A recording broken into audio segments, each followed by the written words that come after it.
they're running what I'm running. I'll send it to you right now. It's version 12 of Thetis, and that's all you need. You're just going to connect. You're going to plug in the radio. You're going to plug in the Ethernet cable. I would assume to a switch, and if not a switch, then the computer right to it. You're going to install the software. You are going to open the software. The Wisdom file is going to run for 10 minutes. You're then going to go to setup, and you're going to choose 7,000, and you're going to click start, and the radio is going to turn on. So I heard my phone click. I assume I could take that and email it to me. I want to email it so I have it on this computer. And yes, I am going to use the switch. And what else? What else was I going to say there? I was going to say something else, but I forgot. But anyway, yeah, I guess I've been coming along with all of this stuff. I just, like I said earlier, I think I said in the text, or I talked to you or whatever, that I'm going to just try stuff on my own, and if I can't get it, then I'm going to come out here for, advice, Thank you, Doug. That's pretty kind of you there. Yeah, great. And I'm glad you're back on YouTube. I actually broke my camera out. I gotta set that thing up and get that all set so I can go on YouTube and do that. Get that thing going, and what else do I want to get going? Probably you guys are on what? What is it? TikTok, right? Is that the one you're on, Doug? Well, I'm on YouTube right now, but yeah, TikTok. TikTok's a lot of fun. A lot of fun. What do you think? Oh boy. Okay. So I think I can add a lot to this conversation. So before I do, so wait, you're running Smart SDR on a Mac Mini, and I have extensive experience running SDR software on Mac. Even Thetis. I've run Thetis on Parallels before. But you're using the hand mic that came with the Flex? No, I am not. I am using a mic called a Blue Yeti, which has great sound normally, but it never sounded up to what I wanted it to sound like. Nonetheless, that's what I was using. It was working. It was better than this audio on the 7300. And that's what I was using. But that audio is being brought over to the Flex Radio via Ethernet. I just choose RE27, Doug. They sound great on those. Two others. There's Mike. No, hold on. Plug in Mike, and there's ACC, which I assume is an accessory that you can plug in. Go ahead. Okay, so here's what I would do right now if I turned my chair around and I hooked up the station on the Mac that's sitting behind me. Okay, whether I'm running Thetis, whether I'm running a Flex, Smart SDR, this is exactly what I do. And you don't even have to get another microphone. The Blue Yeti does sound good. And I know people on them that do audio like this, like ESSB, Voodoo, the big low end, all that stuff. Okay? You just reset your Mac. That's good. I would go to rogueamoeba.com. That's Radio Oscar Golf Uniform Echo Alpha Mike Oscar Echo Bravo Alpha.com. And I would download and pay, I don't remember, I have it, it might be $79 for a piece of software called Loopback. Okay, but before I continue, are you familiar with Loopback? I'm not, and I didn't get that address because I wasn't ready to write anything down, and you went way fast. Yeah, I do. Well, you don't even have to just Google search for Loopback, one word, audio routing software, and it's only for Mac. So you got that? I got that. I didn't get the address because you did it real fast. Can you email it? Well, no, I'll give it to you again. But when you Google search Loopback audio routing, it's going to bring you to the website. And the website is Rogue Amoeba, which is Radio Oscar Golf Uniform Echo Alpha Mike Oscar Echo Bravo Alpha Rogue amoeba.com. Now you got it, right? Pretty much. Two things. One, when you put this into the Mac, does it make you basically suspend all? There's another one called Audio Hijack, which is very similar to what I think you're talking about.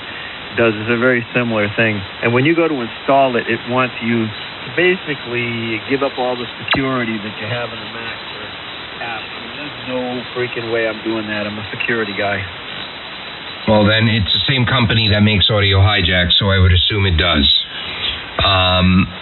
So that's up to you. But the best way to run audio on a Mac is to use Loopback.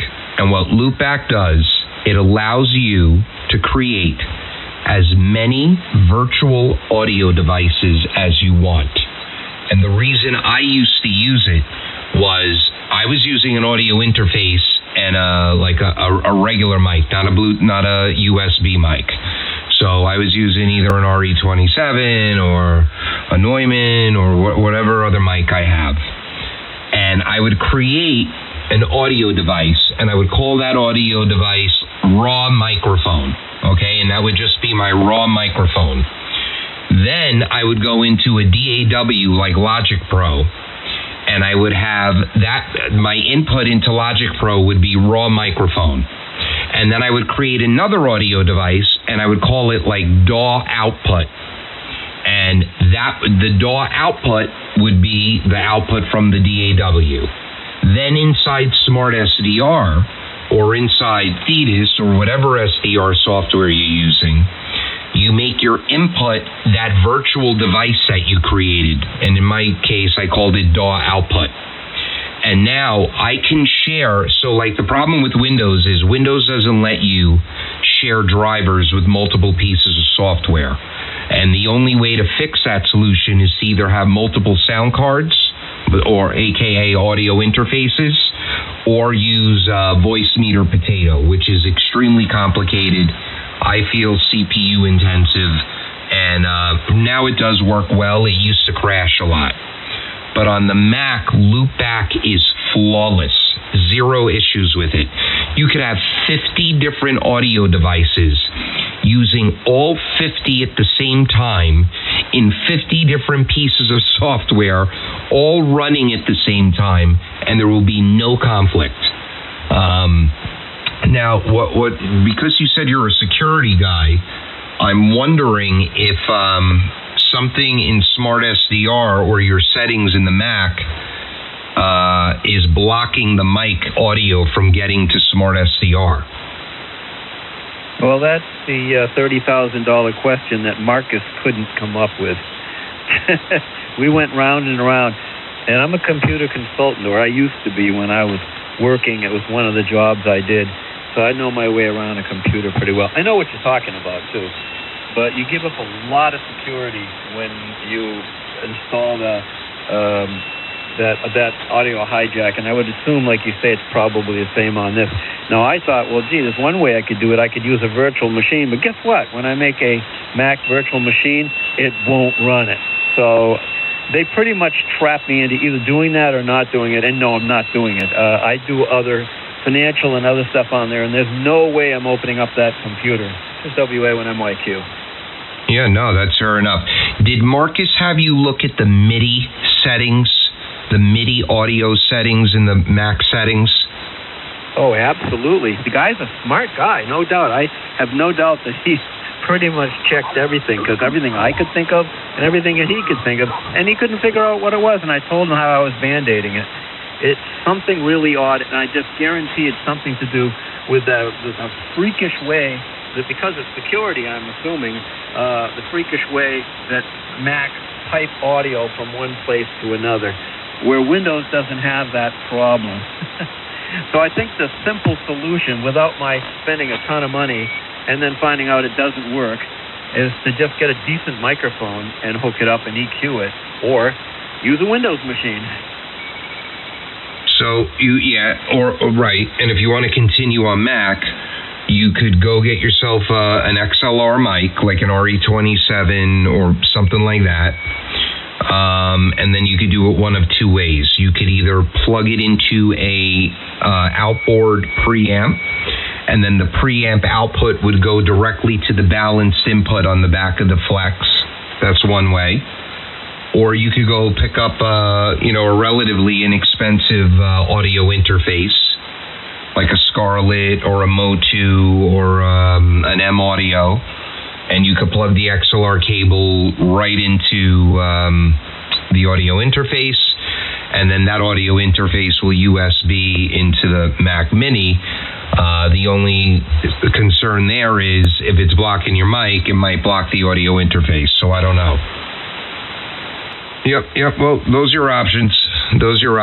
If you want to stay on the Mac. Either loosen up the security and let something like Loopback route the audio, which you're not going to do, or you get an audio interface.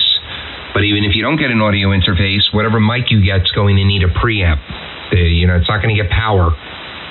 It's going to need amplification. Whether it's a PR781 or a RE27 or a $100, $120 Rode pod mic, they all need a preamp. So you can pick yourself up like a cheap Art preamp.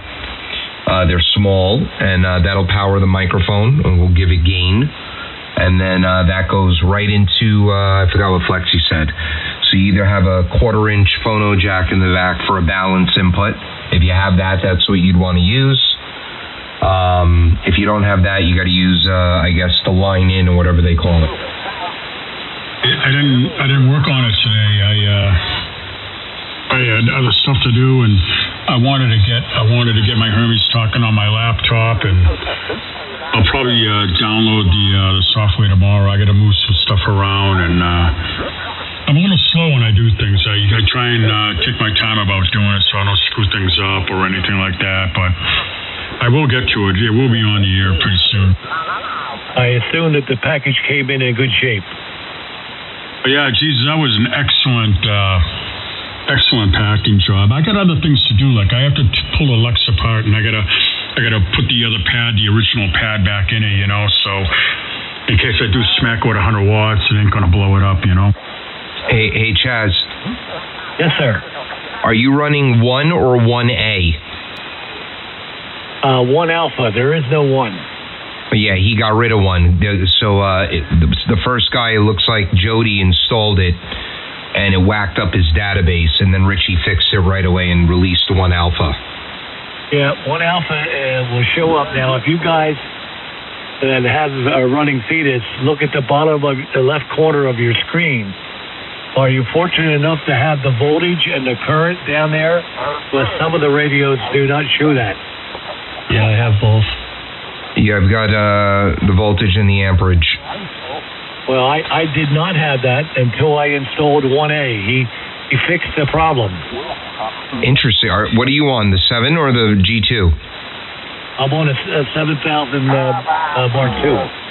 Huh. Well, with the G2 must be showing it because I've had it. Except I'm showing 13.7 volts and 0.0 amps.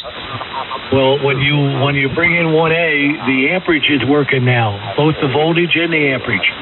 Oh, very interesting. Cool. At least on my radio now. That may not happen to you. The voltage definitely does. And then what is this update, Chaz, about it sees the radio as an ICOM and you have to either check or uncheck how you want that set? Something with the ATT? Sees the radio as an ICOM? I don't think so. So what he wrote, maybe I might be reading into this wrong. He wrote, hold on, let me get out of this window. Okay. He added a debug test option to ignore ATT offset in displays and signal meters. Thetis identifies as an ICOM. Note, this will not be unchecked at startup, so ensure you want it left on. Okay, well, I did not, I've been running it for a couple days, and I did not change any setting, and it booted right up. I didn't change anything. So by ATT, what's he talking about? The attenuator? He might be talking about the the protection in the G2, you know, where the ADC overload, because it's got a little more gain, the ADC overload might kick on with a high RF environment or lightning strikes, stuff like that. You got to go into the setup menu and make sure you have that turned on. Okay, yeah, it does happen on my G2. Sometimes even when I put the amp into operate, it'll trigger it. I'm going to tell you where that is here in a minute. Okay, great. And I believe the gentleman's here who wants to check into the net up above. Go ahead, do it lickety split, please.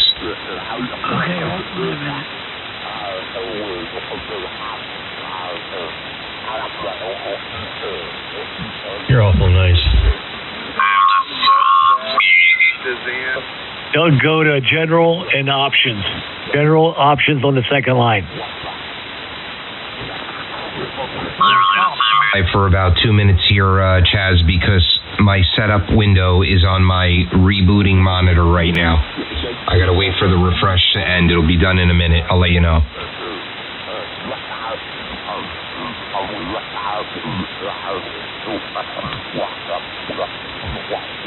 This damn thing, it's a beautiful monitor, but I never figured out how to shut that off. So every 40 minutes I get a notification that it wants to do some safety refresh, and I always ignore it, but eventually over time you can't ignore it, and then if I don't get the window off of that monitor, I have to wait 10 minutes before I can get back on the air.